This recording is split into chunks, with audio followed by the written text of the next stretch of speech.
Pada segmen pertama penyampaian visi misi dimulai dengan calon wakil presiden nomor urut 2, maka di sesi ini kita mulai dengan calon wakil presiden nomor urut 3. Dan untuk itu kami persilakan panelis Alamsyah Saragih untuk mengambil subtema pertanyaan di dalam fishbowl, kemudian silahkan diperlihatkan ke calon wakil presiden dan juga moderator.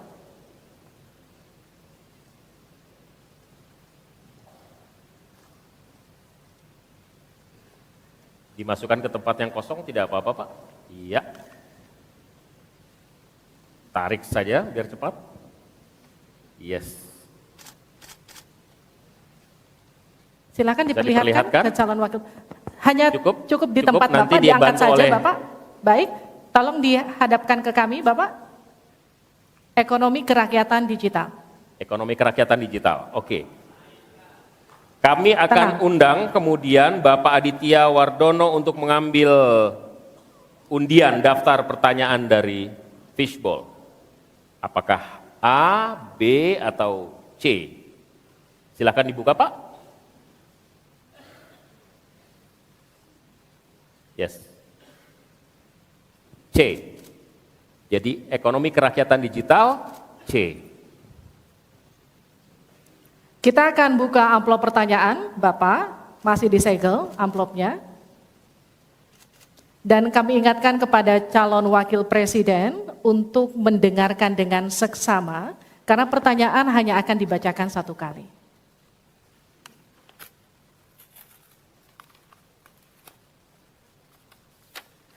Pertanyaan untuk calon wakil presiden nomor urut 3, Bapak Mahfud MD. Terkait ekonomi kerakyatan dan digital. Digitalisasi membuka akses pasar yang lebih luas, tetapi juga berpotensi merugikan usaha mitra dan konsumen melalui penyalahgunaan data digital. Pertanyaannya, bagaimana kebijakan paslon untuk mengatasi hal tersebut? Waktu untuk menjawab 2 menit, dimulai sejak Bapak menjawab. Kami persilakan. Baik. Kalau kebijakan data digital, yang terakhir ini kita sudah punya 2 undang-undang yang baru, yaitu Undang-Undang PDP dan Undang-Undang ITE yang baru saja diresmikan. Tapi lebih dari itu, menurut saya digital atau ekonomi digital ini tidak bisa dihindarkan oleh siapapun. Oleh sebab itu, ya kita tidak bisa menolaknya, tetapi harus berhati-hati karena terjadi disrupsi yang luar biasa dalam perkembangan digital ini. Saya menangani kasus misalnya pinjol, di mana rakyat menjadi korban dari kegiatan ekonomi digital. Ada kripto misalnya. Kasus pinjol itu sendiri sungguh sangat problematik. Kenapa? Karena dia dibuat secara hukum perdata melalui gadget. Rakyat yang tidak tahu langsung bilang, kamu mau pinjam uang sekian? Yes. Bunganya sekian? Yes. Kalau tidak bayar sekian? Yes. Itu perdata. Dan itu banyak yang menjadi korban. Banyak yang sampai bunuh diri. Ada seorang dari Semarang, seorang guru, meminjam hanya 500 ribu, kemudian hutangnya menjadi 240 juta. Karena selalu bertambah bunganya. Kemudian ada yang sampai bunuh diri. Dalam hal pinjol ini ketika saya sampaikan ke Polri, tidak bisa Pak, itu hukum perdata. Ketika saya sampaikan ke OJK, OJK bilang itu bukan kewenangan kami. Itu bukan kewenangan kami karena mereka ilegal, tidak terdaftar. Berkali-kali saya panggil, kemudian saya undang dalam rapat bersama gabungan di Menko Polhukam. Kita nyatakan bahwa itu tindak pidana dan harus segera ditangkap. Itulah dalam sehari kemudian ditangkap 144 orang di hari itu juga. Sekian. Baik, tepat waktu. Selanjutnya kami berikan kesempatan kepada calon wakil presiden nomor urut 1 untuk memberikan tanggapan atas jawaban yang disampaikan oleh Pak Mahfud tadi. Silakan Pak Muhaimin, waktu Anda 1 menit. Ya, benar sekali bahwa antara perkembangan teknologi digital dengan kemampuan UMKM kita masih terjadi gap. Oleh karena itu harus ditindaklanjuti Pak Mahfud. Selain pemberantasan pinjaman online, judi online, ini pun masih harus diselepet lagi karena tidak komprehensif di dalam menangani ini sehingga pinjol masih merajalela, judi online masih merajalela. Yang lebih penting dari itu Pak Mahfud bahwa sebetulnya kemampuan untuk masuk pada dunia digital membutuhkan bantuan dari pemerintah untuk turun tangan. Menangani apa? Mulai dari literasi digital untuk UMKM, yang kedua membantu push pemasaran bagi keberlangsungan UMKM menghadapi persaingan yang sangat ketat. Di sisi yang lain, kita juga membutuhkan kapasitas teknologi kita supaya lebih bisa membantu seperti kecepatan dari internet yang sedang ada di masyarakat kita masih sangat rendah. Baik. Harap tenang. Selanjutnya kita akan beralih ke calon wakil presiden nomor urut 2, Bapak Gibran Raka Buming Raka untuk menanggapi. Waktu Bapak untuk menanggapi 1 menit, kita mulai sejak Bapak mulai berbicara. Baik, terima kasih. Mungkin kita juga harus hati-hati selain pinjol dan judi online, kita juga harus hati-hati untuk masalah pencurian data. Untuk itu harus kita kuatkan cyber security dan cyber defense kita. Itu sudah kita lakukan di Solo Technopark, ada sekolah cyber security. Dan yang perlu ditekankan lagi adalah bagaimana para e-commerce ini bisa comply dengan regulasi kita. Jadi sudah tidak ada lagi nanti ke depan yang namanya shadow banning, yang namanya price dumping, yang namanya barang-barang cross border yang membunuh UMKM kita. Kita ke depan harus melindungi UMKM dan kita ingin sekali lagi, karena tadi Cak Imin bicara masalah literasi keuangan dan literasi digital, ke depan yang kita siapkan harus ada penguatan SDM, penguatan manusia digitalnya. Karena itu kita ingin anak-anak muda untuk ikut andil dalam hilirisasi digital yang akan kita canangkan sebentar lagi. Mohon tenang, mohon tenang. Saya hargai jika kita semua kooperatif. Terima kasih. Saya berikan kesempatan kepada Pak Mahfud kembali untuk memberikan tanggapan atas tanggapan dari jawaban Bapak yang sudah disampaikan oleh Pak Muhaimin dan Pak Gibran. Waktu Anda 1 menit untuk menanggapi, dimulai dari Bapak menyampaikannya. Alhamdulillah apa yang diusulkan, ditambahkan oleh Cak Imin dan Mas Gibran itu sudah ada di visi, misi kami semuanya. Tinggal baca itu. Misalnya kalau bicara infrastruktur agar bisa merata tapi aman, kadang-kala kita bicara infrastruktur itu hanya jembatan, rumah, gedung dan sebagainya. Padahal ada 3 infrastruktur yang harus dibangun. 1 infrastruktur fisik seperti yang sekarang ada, lalu infrastruktur regulasi, kemudian infrastruktur digitalisasi. Itu penting dibangun ke depan. Sama terkait dengan itu sudah ada juga cyber security.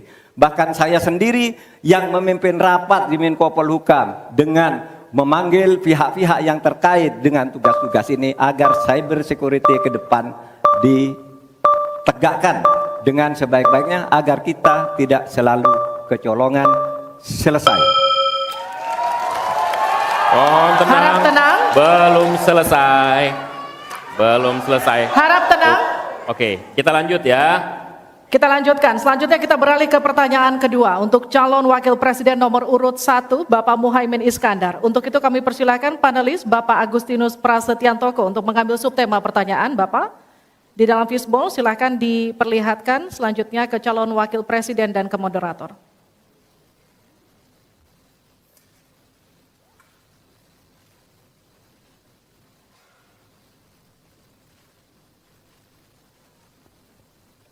Investasi. Selanjutnya kami mengundang Bapak Fauzan Ali Rashid untuk mengambil undian huruf A, B, atau C.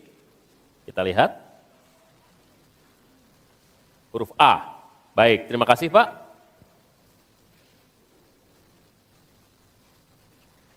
Kita buka amplop sesuai dengan undian yang didapat dan kita lihat masih tersegel Bapak. Kami ingatkan kembali untuk mendengarkan dengan seksama karena kami hanya akan membacakan pertanyaan 1 kali.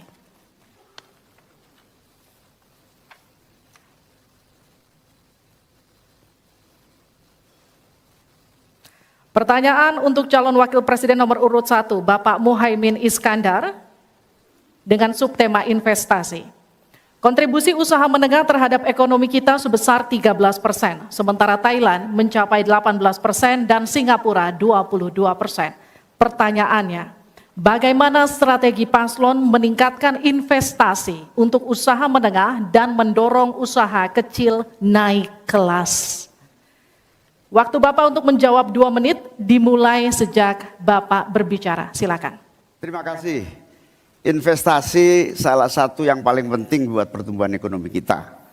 Dan investasi tidak akan ada masuk ke tanah air kita apabila tidak kita bangun trust, kepercayaan internasional, kepercayaan dalam negeri dengan apa? Dengan kepastian hukum dan terjaganya kestabilan usaha yang berkembang di masyarakat kita. Di sisi yang lain, investasi juga masih sangat tertutup. Kita ingin investasi ini begitu terbuka dan tidak hanya berkonsentrasi kepada investasi yang menumpuk pada sektor-sektor tertentu atau padat modal. Kita perlu menggeser investasi ini menjadi padat karya yang bisa melibatkan seluruh anak bangsa ini mendapatkan pekerjaan. Di sisi yang lain, di lain halnya investasi yang transparan akan membuka akses usaha kecil dan menengah untuk terlibat di dalam proses investasi yang masuk ke dalam negeri maupun yang ada di masyarakat. Kedua, agar investasi ini bisa masuk buat kalangan UMKM dan seluruh pelaku usaha kecil, maka kita harus kuatkan kapasitas dan kualitas produksi dari UMKM kita, sekaligus tanggung jawab pemerintah ini meyakinkan sekaligus memberi fasilitas kemampuan pemasaran untuk meyakinkan para calon investor baik di dalam negeri maupun dari luar negeri. Yang lebih penting dari itu adalah kepastian hukum, termasuk di dalamnya adalah jaminan akan investasi tidak akan disalahgunakan atau tidak menjadi beban baru, dalam artian investasi mengandung kecurigaan kerugian yang itu diakibatkan kepercayaan yang menurun. Kredibilitas pemerintah hukum harus ditegakkan untuk membangun trust agar semua yang investasi merasa aman. Cukup, waktu Anda habis. Terima kasih, mohon tenang. Kita mulai untuk meminta tanggapan dari calon wakil presiden nomor urut 2 terlebih dahulu, Pak Gibran. Silakan. Baik, terima kasih Gus Muhaimin. Mungkin PR kita ke depan adalah bagaimana kita bisa menurunkan indeks ICOR kita. Kita ingin indeks ICOR kita turun ke angka 4 atau 5%, sehingga investasi akan naik dan akan menumbuhkan trust juga dari para calon-calon investor. Lalu ini yang perlu kita garis bawahi. Kita ingin akses untuk logistik harus terkoneksikan sehingga distribusi bisa menurun. Lalu untuk UMKM ini memang PR kita ke depan juga. Kita ingin memperbanyak inkubasi sehingga UMKM kita bisa naik kelas. Kita dampingi dari A sampai Z, kita dampingi dari packagingnya, dari brandingnya, dari marketing online-nya. Setelah selesai, kita dampingi lagi permodalannya. Setelah selesai, kita dampingi lagi untuk bisa mendapatkan off-taker. Terima kasih. Waktu Anda masih tersisa, Bapak. Mohon tenang. Cukup? Cukup? Baik. Baik. Selanjutnya saya berikan kesempatan kepada Calon wakil presiden nomor urut 3, Pak Mahfud. Caimin, calon wakil presiden paslon 1. Begini, yang Bapak sampaikan itu tadi saya kira itu sangat normatif. Seharusnya begitu. Di lapangan Pak, investasi itu sulit loh Pak. Prosedurnya bertele-tele, ada konflik of interest di mana pejabat yang ngurus itu misalnya harus mendapat sesuatu tapi disalurkan lewat si A. Itu laporan yang masuk ke saya. Ada urusan harusnya diinvestasikan untuk rakyat, itu malah disentralisasi ke negara, dibuat PT sendiri lalu diurus sendiri, rakyatnya tidak kebagian. Nah itu yang sering saya dapat laporan dari berbagai tempat. Minta izin misalnya untuk UMKM misalnya, berapa? Perlu 24 meja Pak untuk mendapat izin UMKM. Pertanyaan saya, instrumen hukum apa yang Pak Imin bisa sediakan untuk menjawab itu semua? Selesai. Baik, terima kasih. Tenang. Nanti ada saatnya untuk memberikan aplaus. Selanjutnya kita akan ke calon wakil presiden nomor urut 1, Bapak Muhaimin Iskandar, untuk menanggapi kembali. Waktu Anda 1 menit, kita mulai. Memang apa yang disampaikan Pak Gibran, selain kita bantu permodalan dan kapasitas untuk produksi yang meyakinkan para investor masuk, ada prasyarat-prasyarat mutlak yang disiapkan pemerintah. Sekaligus menanggapi Pak Mahfud, kita punya undang-undang Omnibus Law. Kita punya sistem baru yang lebih efektif dan ramah terhadap investasi. Tetapi sekali lagi, pemerintah terlampau lambat dalam mengimplementasikan itu semua. Sehingga harus kita selepet supaya lebih cepat lagi menyediakan sarana dan prasarana bagi percepatan izin. Berbelit-belitnya izin saya setuju. Menjadi penyebab utama trust itu hilang. Nah, kita harus membenahi pada wilayah pemerintahan kita yang harus memberikan satu sarana infrastruktur yang memadai. Saya setuju, logistik menjadi salah satu kunci pentingnya. Logistik yang menyambungkan antara kebutuhan murahnya angkut barang sehingga investasi Cukup, murah. waktu Anda habis. Harap tenang, kita lanjutkan. Kita masih lanjut. Selanjutnya kita akan beralih ke pertanyaan untuk calon wakil presiden nomor urut 2, Bapak Gibran Rakabuming Raka. Untuk itu kami persilahkan panelis Ibu Henry Saparini untuk mengambil subtema. Silakan Ibu. Dan silakan diperlihatkan kepada calon wakil presiden dan juga ke moderator.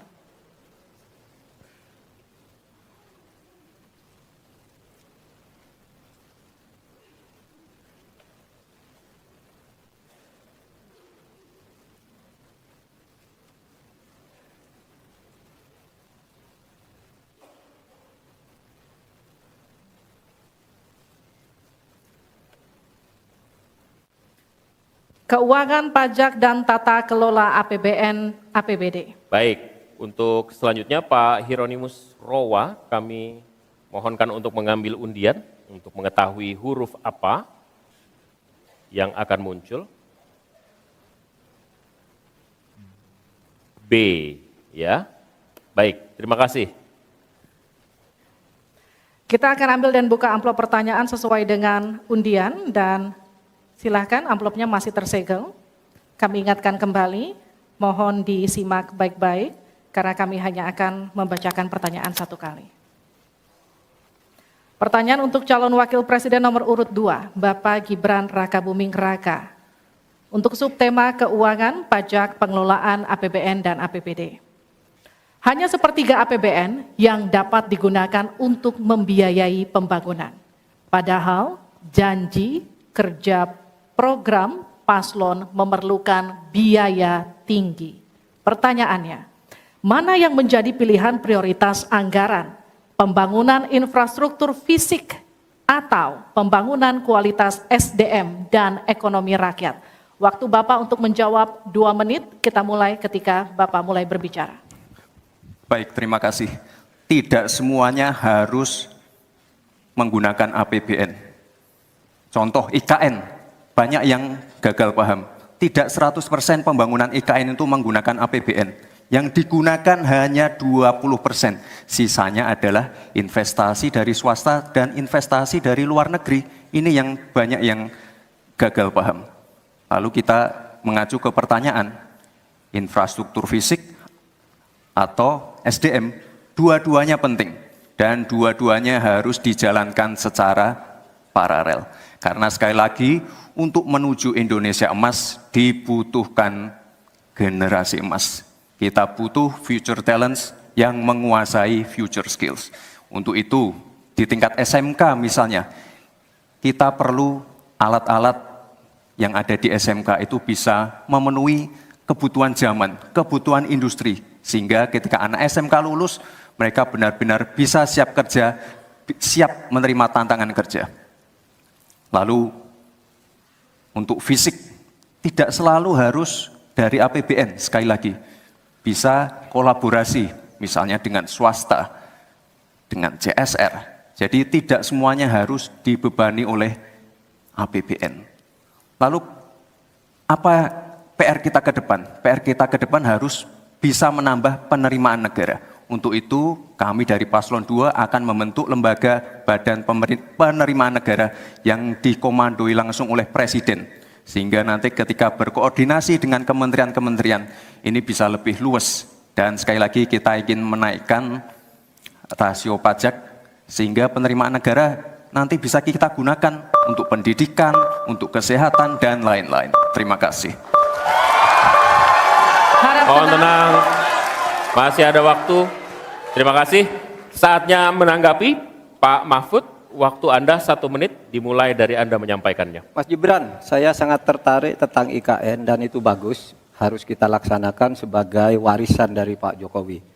Tapi tadi saya tergelitik, anggaran untuk IKN itu hanya 20% dari APBN dan sisanya dari investor. Sejauh yang kita baca, sampai sekarang belum ada satupun investor yang masuk ke sana. Coba kalau ada Mohon tenang. kalau ada sebutkan misalnya 2 atau 1 gitu, investor mana yang sudah masuk ke sana. Yang saya dengar justru ada ratusan ribu hektar tanah sudah dikuasai oleh pengusaha-pengusaha tertentu sekarang ini.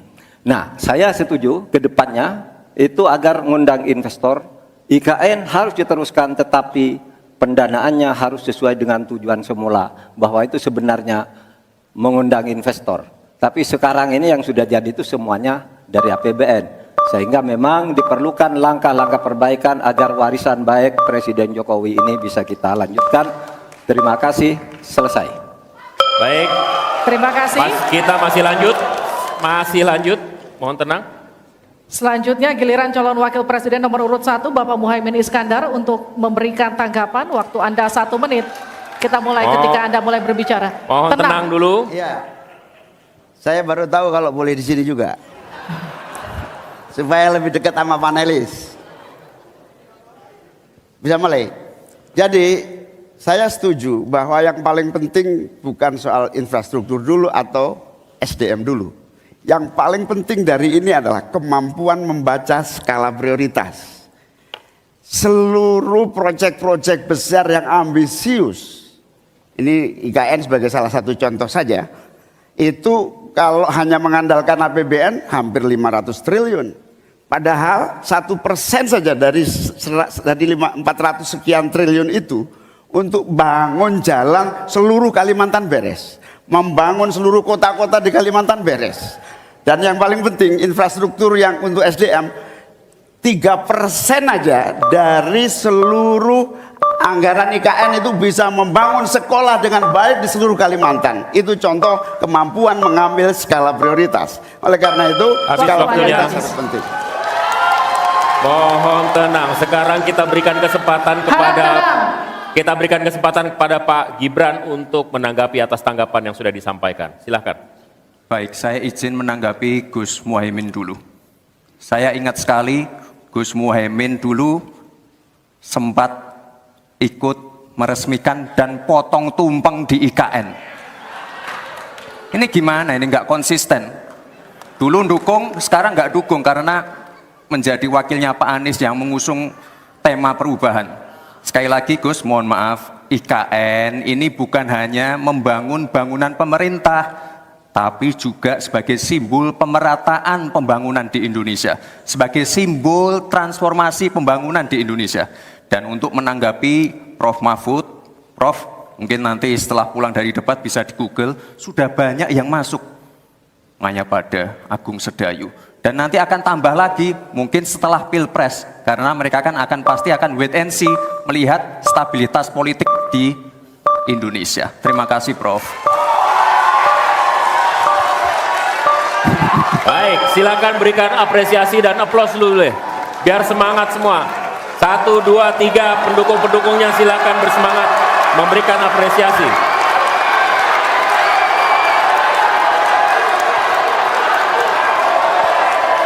Kita masih akan lanjutkan debat ini di sesi selanjutnya, masih tentang uji panelis yang dilakukan dalam bentuk pertanyaan akan disampaikan. Tetaplah bersama kami di debat kedua calon wakil presiden pemilu 2024.